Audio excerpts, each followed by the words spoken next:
ধন্যবাদ। সময় কণ্ঠস্বর অফিসিয়াল ফেসবুক পেজে আমি স্বাগত জানাচ্ছি জুয়েল ফরাজি। দর্শক, এই মুহূর্তে আমি দাঁড়িয়ে আছি কুয়াকাটা সমুদ্র সৈকতে।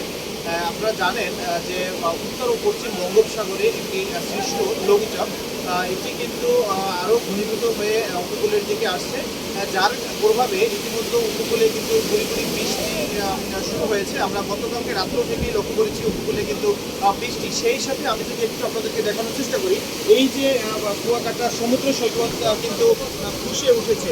আমরা সকাল থেকেই দেখেছি এখানকার যারা পর্যটকরা রয়েছে তারা কিন্তু আসলে এই সমুদ্রে গোসলে নামলেও তাদের মধ্যে কিন্তু একটি আতঙ্কের ছাপ রয়েছে, এবং এখানকার যারা স্থানীয় যারা রয়েছে ব্যবসায়ীরা, ক্ষুদ্র ব্যবসায়ীরা, তারা কিন্তু তাদের ব্যবসা প্রতিষ্ঠানকে গুটিয়ে নিয়েছে।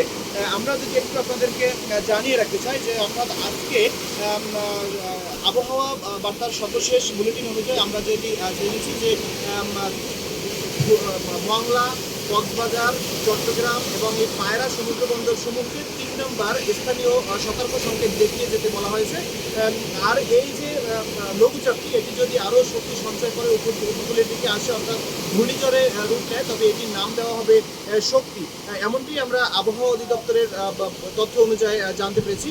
তো আমরা যদি একটু দেখানোর চেষ্টা করি যে এই মুহূর্তে যে উপকূলে কুয়াকাটা সমুদ্র সৈকতের বিভিন্ন যে পয়েন্ট রয়েছে, সেই পয়েন্টগুলোতে কিন্তু আসলে পর্যটকরা এই যে বড় ঢেউগুলো কিন্তু উপভোগ করছে। এবং যারা এই মুহূর্তে আমি যদি আরেকটু জানিয়ে রাখি যে আসলে সমুদ্রে নিরাপদ না, এটি একটি ঝুঁকির মুহূর্ত।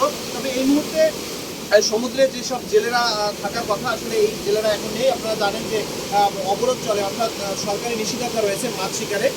এই জন্য আসলে সমুদ্রে জেলেদের উপস্থিতি নেই। তবে এই উপকূলের যে যারা রয়েছে তারা বেশিরভাগ পরিবারই কিন্তু জেলে পরিবার।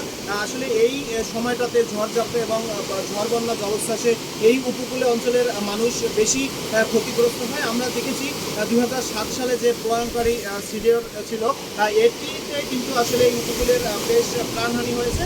তবে আমরা কথা বলেছিলাম উপজেলা প্রশাসনের সাথে, তিনি যেমনটি জানিয়েছেন যে আসলে এই লঘুচাপকে কেন্দ্র করে যদি ঘূর্ণিঝড়ের রূপ নেয় এবং এই উপকূলে যদি কোনো আঘাত হানে, সে বিষয়ে তারা একটি সভা করেছে, যাতে ঘূর্ণিঝড় চলাকালীন সময় তাদেরকে সতর্ক করা যায় এবং ঘূর্ণিঝড় পরবর্তী সময় যাতে এই উপকূলের মানুষকে তারা লক্ষ্য করতে পারে এবং পরবর্তী যে সতর্কবার্তা এটি তাদেরকে জানিয়ে রাখতে পারে। এই ব্যাপারে কিন্তু তাদের ইতিমধ্যে যে সকল স্বেচ্ছাসেবী সংগঠন রয়েছে, সিপিপি সহ কিন্তু অনেক সংগঠন কিন্তু ইতিমধ্যে তারা বৈঠক করেছে। আসলে এই ছিল কুয়াকাটা সমুদ্র সৈকত থেকে লঘুচাপ সম্পর্কে আমার কাছে সবশেষ। জুয়েল ফরাজি, কুয়াকাটা।